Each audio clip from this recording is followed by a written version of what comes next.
शुरू अल्लाह के नाम से जो बड़ा मेहरबान नहायत रहम वाला है। दो दोस्तों के दरमियान खेल की अहमियत पर मुकालमा। अमजद अली को ग्राउंड में बैठे देखता है और गुफ्तगू का यूं आगाज़ होता है। अमजद: अस्सलामुअलैकुम। अली: वालेकुम अस्सलाम।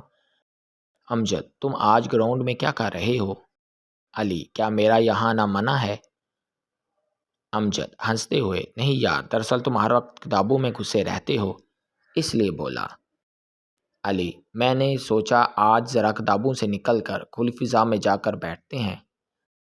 अमजद: मैं तो तुमको कब से कह रहा हूँ कि किसी खेल में हिस्सा लिया करो, लेकिन तुम मेरी बात सुनते ही नहीं।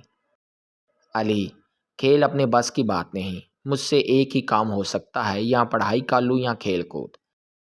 अमजद: भाई, पढ़ने के वक्त पढ़ो और खेलने के वक्त खेलो। अली: यार तुम तो जानते हो मैंने काबिले का इम्तहान देना है, इसके लिए दिन रात पढ़ना ज़रूरी है। अमजद: लेकिन इसका मतलब ये भी नहीं कि इंसान किताबी कीड़ा बन जाए और अपनी सेहत का बिल्कुल ख्याल ना करे।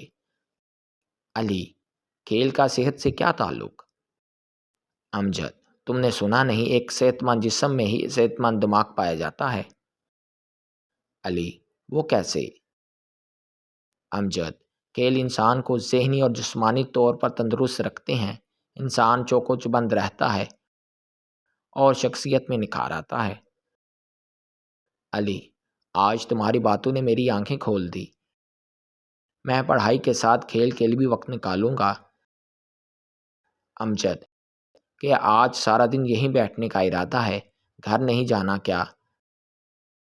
अली: हाँ चलो चलते हैं। अमजद और अली ग्राउंड से निकलकर घर की तरफ रवाना होते हैं।